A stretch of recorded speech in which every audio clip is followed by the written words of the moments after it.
First of all, I'd like to thank you and PJ, Peter Joseph, and all of you that have worked so hard to make this meeting possible. And of course, during the question period, don't be polite. If there's anything I say that you don't understand, question it. And if you ask me a question, if I fail to answer it, say you didn't answer my question. So don't be polite. In order to learn new things, you have to learn how to think differently. I want to tell you that, first of all, there are major problems in the world today, other than my hearing aids. I want to say that the language that we use today was designed hundreds of years ago. The language all over the world is very old. That makes it almost impossible to talk to one another. What we do is we talk at each other. Now let me tell you what that means. Sometimes we say, well, have a nice weekend. Why don't we say, have a nice life? Why just a weekend? In other words, the language is automatic. How are you? How's the family? They don't really give a damn about your family. Tell them you need $3,000 for an operation. Gosh, that you can't have it for me. Then why do you ask me how I am? So the world you live in is full of shit as a Christmas turkey. So what I want to try to get across to you is we need a language that's not subject to interpretation. When you read the Bible, that is the Christian Bible, or any Bible, when you read it, it's subject to interpretation. People say, I think Jesus meant this. Oh, no, he meant that. You're both wrong. He meant this.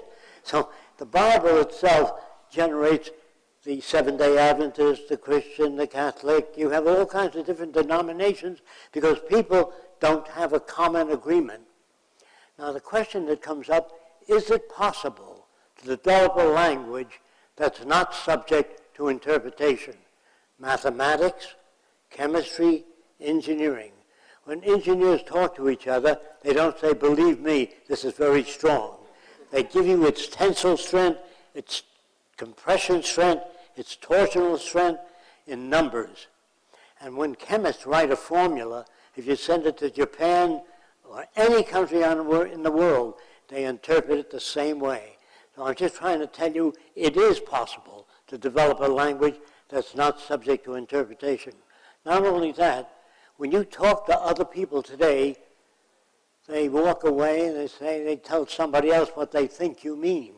Because the language is not that precise. And a lot of people get into wars and arguments, although they would agree on the same thing, but the language doesn't register that way. Well, when you come to think of it, think of the world you live in. The world you live in today is a monetary world based on money. Money produces incentive. It also produces corruption, embezzlement, paying off senators. I want to try to tell you this, that all nations are basically corrupt. All of them. Politicians say things people like to hear. I'm not up here to win your approval. I'm up here to tell you what I think will work, do away with war, poverty, hunger, unemployment. All the problems we have today are technical. They're not political. If you don't understand me, ask any politician you know or believe in, how would you stop cars from hitting each other? Well, I don't know. How can you grow more food for people all over the world? They don't know. How can you clean the dust out of the atmosphere? They don't know. Really, they don't know anything. They are just people, businessmen and lawyers. Now, there's nothing the matter with a lawyer as long as he keeps his hands in his own pockets.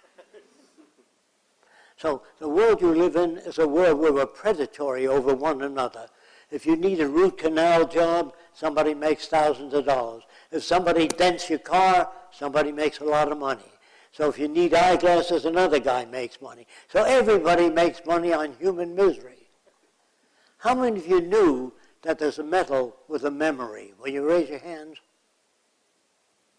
How many of you knew that there's a new surgical material?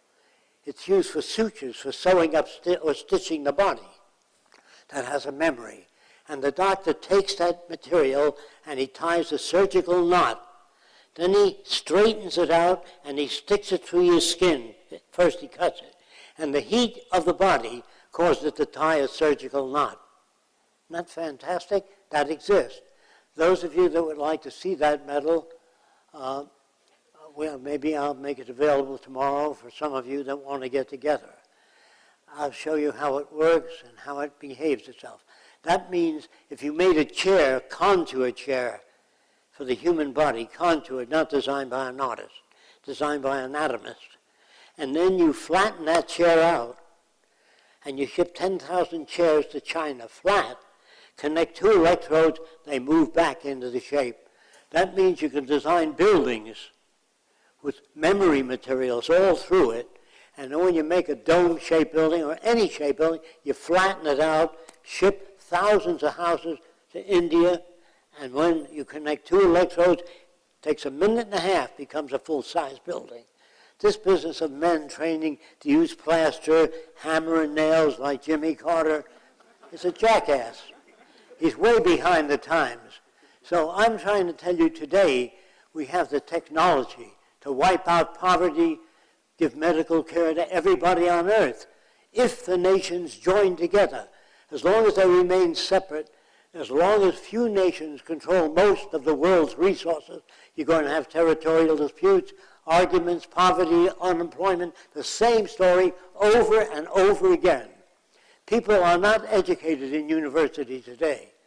Universities today have the best equipment, scientific equipment, mathematics. They have equipment to measure the strains of all kinds of materials. What's happening? The wars are getting worse. The old atom bomb, today, they're 1,000 times stronger than the atom bomb. Now, what can you accomplish with that? So I'm trying to tell you that the military is comprised of extremely stupid people also, because they don't know how to solve problems. They use bombers. Remember this, it isn't machines that kill people.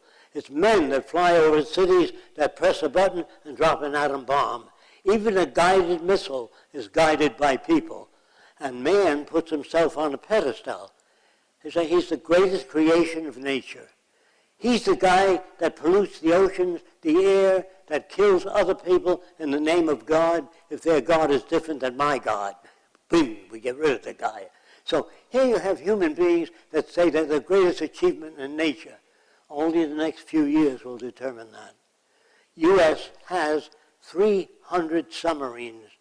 Each one has more destructive power than all the wars in history. Now, what can you accomplish with that?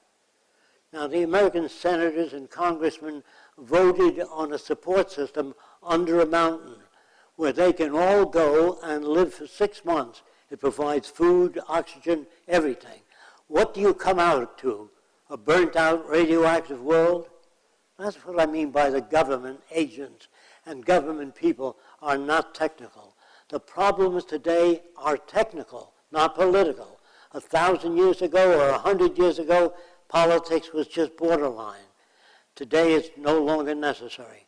Again, don't take my word for it. Ask politicians how to solve problems. How do you bridge the difference between nations?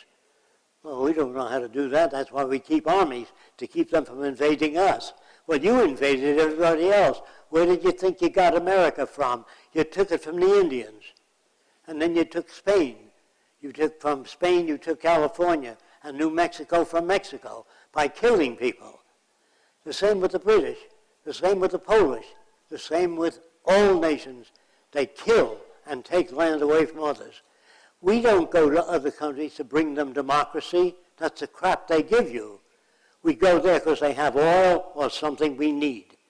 If you want a world without war, without poverty, without hunger or unemployment or abuse of any other human being, this is what the Venus Project has to offer. So in simplifying this, we can open this portion to questions, which I'm sure a lot of you have. I will try to answer the questions for you. What we want to do is build a global resource-based economy where resources are available to everyone. What I want to make sure you understand is what a resource-based economy is. It means that the world has enough resources to feed, clothe, house everybody, build hospitals for everybody. More than enough. I'm not talking about a handout society that lives in poverty, although it's all joined together. I'm talking about a very high standard of living. If you don't understand that, the middle-class American lives better than kings. He has television in his car. He has cell phones. No king ever had that. He had horse and wagon. He'd go over a bumpy road, and he couldn't heat the castle. It was so big, most of the heat rose, and they froze, and they were very uncomfortable. So if the middle class today lives better than kings, with the future and the new technologies, particularly nanotechnology, where in the next 15 years, not according to me, according to nanotechnologists, they say they'll be able to arrange atoms in whatever molecular structure they want. That means they'll be able to make gold, all kinds of minerals, materials, meat, tissue, plants, without growing food. The future is a fantastic place if we turn science loose. That means today you try to dig up nickels and dimes for heart disease, cystic fibrosis, the starving Africans. That's a long way to go. We can easily provide for the needs of all people. If you don't understand that, consider World War II. We bombed England, Germany bombed England flat. France was bombed to rubble. And they gave soldiers whatever they needed, machine guns, airplanes, submarines. They cost billions of dollars. Why don't they do that during peace? Because they like things to wear out and break down. The army itself is corrupt in the sense that when they conscript the lives of young men, that is putting up your life to defend your country, they should conscript all the war industries so no one makes a buck out of war. Do you understand that? The same basis of pay as the armed services. After the war, give them back to factories. If you took the profit out of war, there'd be no war. War is the biggest scandal, this business of human corruption in the world. It's always been that. And the Holy Bible says there'll always be war and rumors of war. And we shall always have the poor amongst us. I can't accept that garbage. I think that we have the technology to solve all kinds of problems. When we put to science, we want an atom bomb, they develop an atom bomb. The trouble with scientists is they're controlled by different nations. And the scientists of Germany fell in line with Hitler. The scientists of Italy fell in line with the Italian government. And the scientists of America fell in line. So today you really don't have any scientists. You have specialists in chemistry, physics, botany. In the future, we will never generate a person of a single proficiency. What we will do is create in schools generalists, so people understand anthropology, sociology, the history of civilization, so they'll understand these things. They cannot be used to make weapons of destruction. The kids will be educated, brought up with all kinds of people. It's the parents that get to the kids and say, you're a Catholic, you don't play with that little Lutheran boy. Or you're an Indian, and you have no respect for that country. Or you're Irish, and the Irish are the greatest people in the world. That separates people. If parents raise children to their limited knowledge, you're hurting the children of the future. So in the future, somebody asked me, who will make the decisions as to who raises children? First kind of books you want to read is What Made Leonardo da Vinci? What is creativity? Well, you ask any creative person, say, what is creativity? They usually don't know. And even if they're inventors, and they've invented a lot of things, say, how do you invent? I don't know, it just comes to me. So they think it's natural. They think there's such a thing as human nature. That's what most people believe all over the world. That some people are lazy, some are hardworking, some are honest, some are dishonest. All that is bullshit, lies. It depends on where you're coming from. If you were raised in ancient Rome, when they used to feed Christians to lions, that was normal to that culture. So the whole family would come to see Christians being fed to lions. And the kids would say, Daddy, can I come next week to see Christians fed to lions? And Daddy would say, if you behave yourself. So you see, are they insane? No. If you were raised by the headhunters of the Amazon as a baby, never saw anything else, you'd be a headhunter. If you were raised in Nazi Germany as a baby, Heil Hitler, you'd be a Nazi. So people are not good or bad. It depends on where they're coming from. Assuming you were raised as a headhunter, if I went into your hut and I said, doesn't it bother you to have 6 shrunken heads there? He says, yes, my brother has 20. Is he bad? No. He was brought up in that culture. If you were brought up way back in the Middle Ages, in Salem, Massachusetts, way back then, they used to burn women, and very few men, but mostly women, that had ideas of their own. They would be burnt alive because they were told they were satanic or witches. This is Salem, Massachusetts in the United States a short time ago. Why did they do that? For every witch you found, you inherited their bank account and their property. Did you know that? No, it's not in your history books. So they keep things out of your history books. They do not teach people at universities to think. They teach them to be a cog in the wheel, a doctor, a lawyer, a biologist, a physicist, a chemist, an anthropologist, but they don't teach you how to think.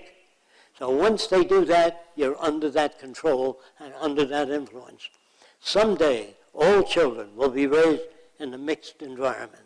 So children have no bad attitude. Children will even reach for a rattlesnake.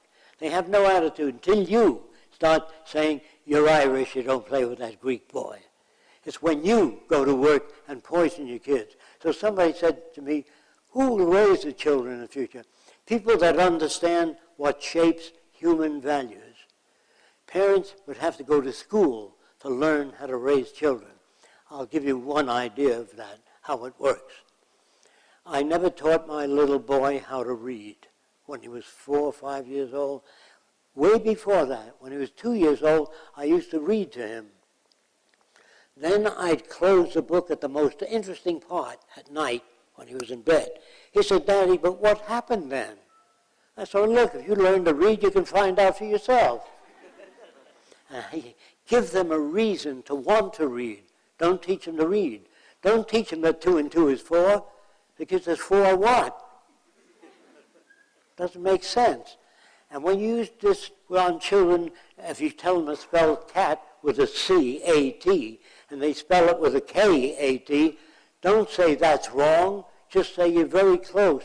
We just changed the K into a C. But if you say that's wrong, now you have to think about that. What does that tell anybody? That's wrong. Doesn't tell you a damn thing. If you say to a kid, that's not what I told you, that doesn't tell them anything. But if you say, if you take the K away and put a C there, it's closer to the way we want you to write. But if the key comes back with a C facing the wrong way, don't say it's wrong. Just say, you're getting much closer. Turn the C around. So we don't even know how to educate people. We condemn people.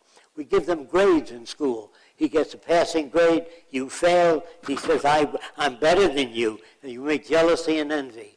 Whenever you have 2 children, if you pick up the young one and play with it, say young one, say 2, 3 years old, and the old one's 6 or 7, he's standing there with that lower lip out, like that.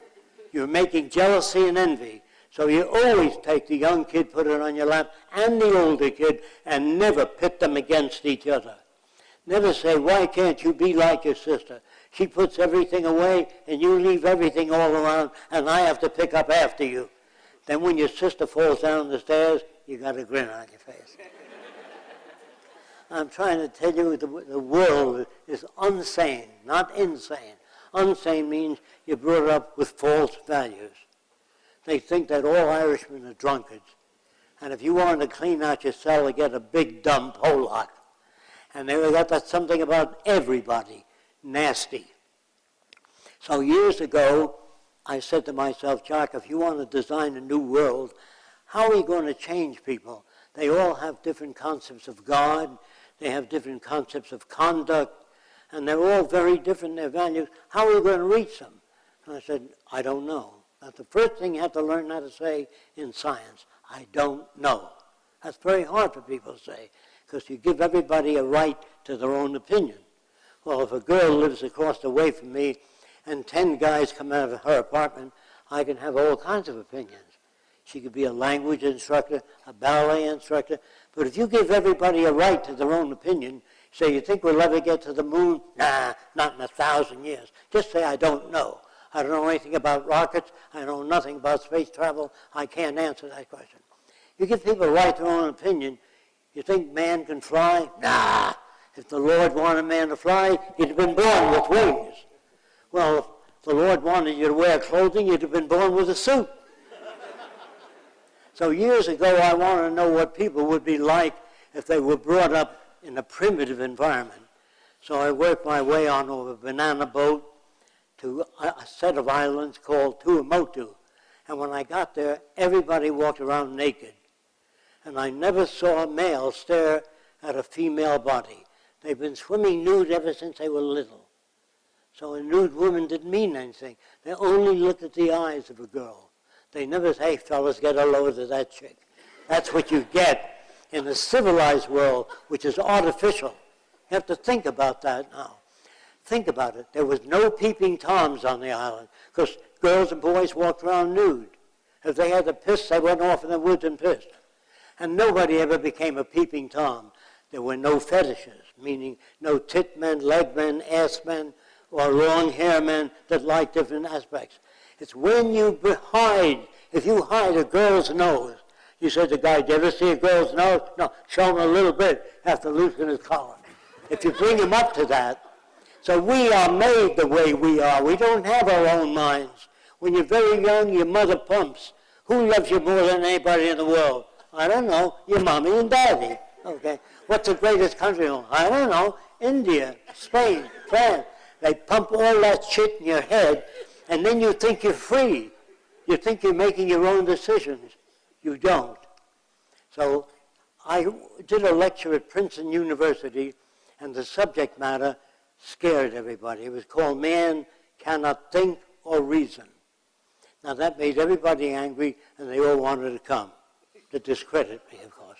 And a guy from the optics department said, I don't agree with you. I think man can think and reason. I says, give me one example. He said, there are many examples. I says, I can't do anything with that. Give me one example. So he said, well, somebody had to invent the camera. He had to think of it. There was no camera around. Well, let me try to describe that to you. If you go into a barn in the daytime, it's very dark. If there's a knothole in the barn, that is where light can come in, you will see cows walking upside down on the wall in your barn. 1,000 years ago in the Holy Land, if a guy lived in a clay hut and he had a little hole in, you'd see people, if the sun was out, walking upside down on the wall. And he charged 2 pieces of silver to see the upside down world. That's where the camera came from. Light coming into a dark area from a little hole. I said, well, the guy got mad at me. He said, what about moving pictures? There's no moving picture out there. Where did the guy get the idea? The Chinese used to carve a girl out of either wood or laminated paper with hands up like that. This is 1,500 years ago. And then they take that little statue and put a candle in front of it and oiled paper behind her. As the candle flickered, the girl danced. You understand that? It was a silhouette. The candle flickers as it burned, and it looked like the girl was dancing. That was the first motion picture. Then the Chinese took a lot of paper and made up a pad, and they tied it together. And they marked the corner so you know what number and what sequence was in that pad. But if you happen to flip it fast, that pad number jumped all over the paper. When you make a mark in the corner of a bunch of little pieces of paper bound together and flip it fast, that mark will jump around. A Chinese artist drew a bird's wings here, here, here, and there. And he drew it in the corner of the page. And when you flip it fast, it looked like the bird was flying. That was 1,500 years ago. And the Chinese didn't sit down and invent them, those moving pictures. They encountered them by accident. A Frenchman saw that in a Chinese museum, and he machined it out of brass. did a beautiful job, and he put all the pictures in a circle, and he turned the crank, and the bird flew very well. But occasionally the wings would stop, and he found out he had to hold his finger there and let the pictures go by, but stop for a short distance, for a short time, so the eye can pick up the image. Once that was developed, the Frenchman copied that, put it in a circle, put more pictures there, and turned the crank, and he had a beautiful shot of the waves of the sea moving like that, and a man walking. Edison bought that from a Frenchman. Edison did not invent the movie camera. Nobody ever invented anything. It's happened so slowly. Like I tried to tell you before, language. They say language was invented to communicate. That's a lie. Somebody banged his elbow once and went, ah. He banged his wing, ooh. He ate something good, and that's where language came from. Sounds people made in relation to different events. The human brain, if you're born with a better brain than anybody else, better brain tissue, more neurotransmitters, you become ignorant faster if you associate with ignorant people. The brain has no mechanism for deciphering that which makes sense and doesn't. You have to have experience. If you still don't understand me, if you smell a rose and you enjoy it, and years later you go to another place, another country, say like Madagascar, and you see a rose with black dots on it, you tend to smell it. But if it burns your eyes and your nose for a week and a half, the next flower you see, you go. So this is how you learn. And nobody, this is really harder to understand, nobody ever makes a mistake in their life. Nobody. Now let me try to answer that. In France, long before the Wright brothers, a guy built 2 sets of wings. They were only 3 feet long, and he jumped off the Eiffel Tower, and he died. And his brother-in-law wrote, make wings larger next time. There's no other way to know. Nobody makes a mistake. The first man that mixed nitric acid and glycerin together, the building disappeared, so did the guy. His brother-in-law wrote, never fool with that stuff. Man never makes a mistake. He doesn't know. How can he know how to build a flying machine?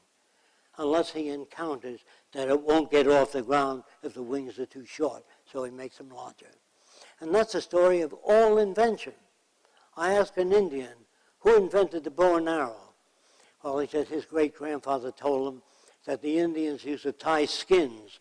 They'd skin an animal, put it out in the sun, and it would shrink, and they didn't like that. So they tied the skin to a frame. But what they tied it with a leather strip. So when you cut a leather strip, put it out in the sun, it shrinks. It goes fatter and shorter. So he tied it to a stick. But the stick wasn't thick enough, and the leather shrunk, and he got the bow. You understand what I'm talking about? Nobody ever sat down and invented the bow and and arrow. It was discovered. All ideas. So another guy from the electrical engineering department got up and said, what about Tesla? He invented the wireless. The brain can't invent anything. Here's where Tesla got the wireless from. When you bought wire in the old days, they wrapped it around a cardboard tube. But sometimes the wire was broken, so they connected 2 electrodes from a battery to make sure the wire wasn't broken. When you bought thinner wire, they wrapped around a small coil. If he put that in the package when you went out of the electric store, if you checked the wiring, it induced the current in the one that wasn't connected. And the guy was just as surprised as anybody. And that's where Tesla got it from. Man cannot invent anything. The bird suggests a flying machine. The Wright brothers didn't sit down and invent a flying machine. They made little gliders with feathers, and they didn't work too well. And then they killed the pigeon and put wires in its wings and moved the wings forward and backward till they found the balance point. That was really where they get the information.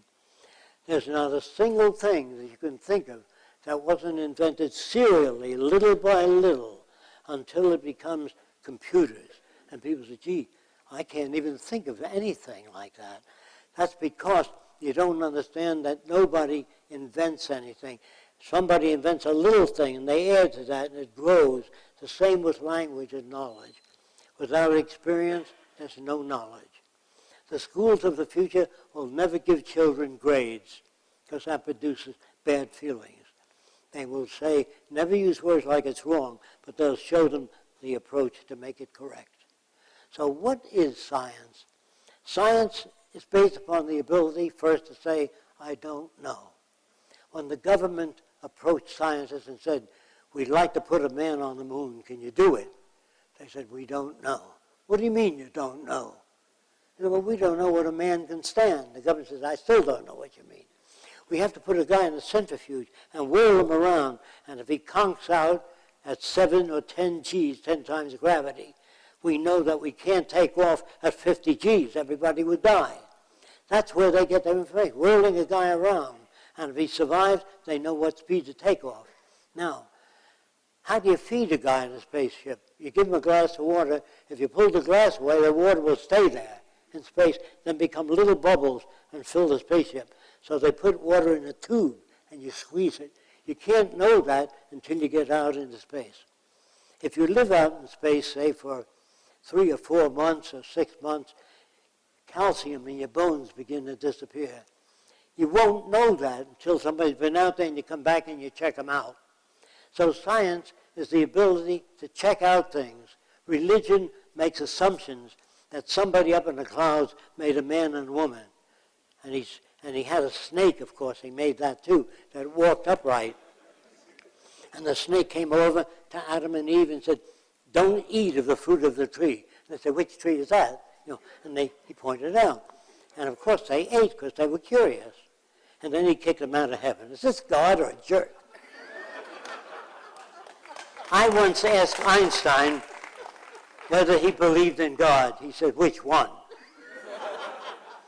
In the old days, they used to think there's 40 gods, the God of love, the God of agriculture, the God of battle, war. In the Viking books, it says, you can't get into heaven unless you die in battle. That's a hell of a good technique. Think about it. So the world you live in, I'm trying to tell you this, is full of shit. It is baseless. It's stupidity which you put in high places because the guy has gray hair or he looks dignified or he's got a dog on his lap. There are no good dogs and no bad dogs. I used to train dogs to lead the blind. When I was a kid, they used to walk with a stick. So I trained dogs to lead the blind, and a sweet old lady came over and said, what a nice dog. I said, no, I could have trained that dog to tear soldiers to pieces. There's no good or bad dogs. It depends on the way you bring them up. Do you understand that? Same with children. Same with thieves, serial killers. They're all made by different aspects of the environment. There are no prisons in the future, no police, no armies, no navies, if you understand what I'm talking about. So when you leave here, you should be a little different than the way you came in. And if you don't talk to other people about the Venus Project, I can assure you nothing will happen. We'll probably continue to pollute the air, the earth, and have wars. So if you want to change society, go to work on your friends, have meetings, talk about it. That's what the Zeitgeist movement's about. Getting there and talking about people, how we get to be the way we are, how to make the world a better place, and how to bridge the difference between nations. Well, as a kid, I said, Jacque, how are you going to bridge the difference? These people are so different.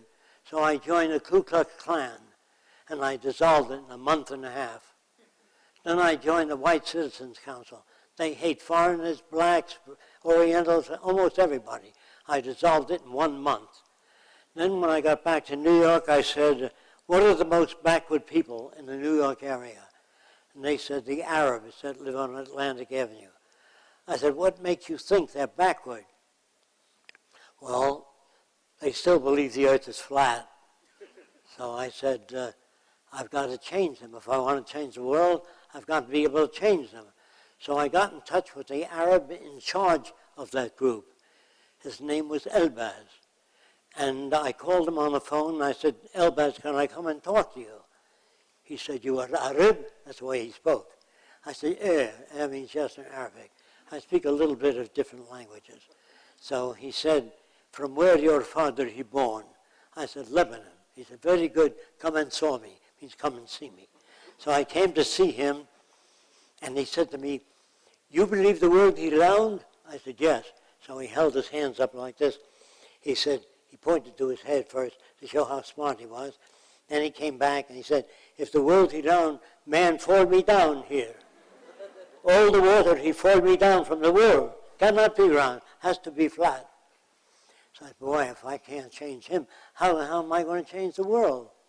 So I gave him a balloon which I brought with me, and I told him to hold the balloon, and I rubbed it with fur. And I put cornflakes in his hand and told him to hold his hand far away from the balloon, about that distance. And when I rubbed the balloon, all the cornflakes jumped up to the balloon. And he looked at it, and his jaw hit the paper. He said, world he magnet? I said, yeah. Ah! And he explained that to all the other Arabs. It took an hour and a half to turn them around. I brought a Japanese kid home one day, and my mother said, I don't want that kind around. My mother was brought up that way, of course. I used reason with her. She said, I still don't want that kind around. So I said, boy, if you can't get to your mother, Jacque, you can't change the world. So I said, well, how can I get to my mother? And I tried certain systems, and one worked.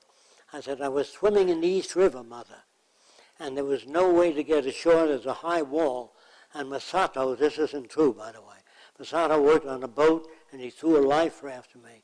So I said, if it wasn't for Masato, I'd be dead. She says, oh, my God. She says, I hurt his feelings, didn't I? I said, yes, you did. She said, please ask him to come back. I want to beg and apologize. So I said, Mother, I don't know if he'll come back now, to get her to plead with me. She kept pleading, please, ask him to come back. I said, all right. I called Masato, and I told him the lie I told my mother.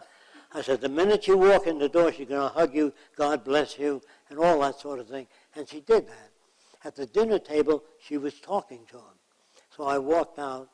When Masato went to the washroom, I came back and said, Mother, what do you think? She said, you know, he's just like you and I. He's a decent human being with a nice family. And I said, yeah, but he's a member of the yellow race. She said, that's got nothing to do with it. He's a nice boy. And then a month later, she puts her arm around Masato and calls him son, because she really got to like him. Then I told her that he never saved my life. She says, you little devil, I would have never opened the door. So sometimes reason and logic doesn't work. I'm trying to tell you the world you live in is very sick.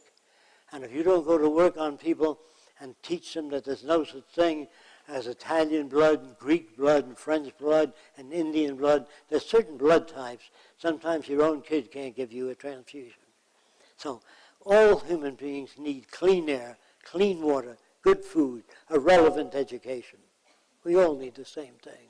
But when you start dividing people, the Arabs are dumb and the Germans are militaristic. They're militaristic if they're brought up in a militaristic environment. So I'm trying to tell you that environment basically shapes behavior. Genetics shapes your nose, the color of your eyes, the shape of your ears. And sometimes when something goes wrong with the genes, you're born with 2 heads or 6 arms. You know, that's genetic. But your values, your attitude about life and the world is learned. That's not inherited. People do not inherit evil. They do not inherit killing ability. They want to be a serial killer. That is done by either brain damage due to a disease or the fact that they've been mistreated as a kid. If a young girl, parents fight all the time, and father beats mother, that girl might grow up and say, boy, I'm never getting married. That's her experience. So people get different types of environments that they're exposed to, and they come out a little different. That's why they're all, well, they're mostly similar, but there are those differences that comes from an environment.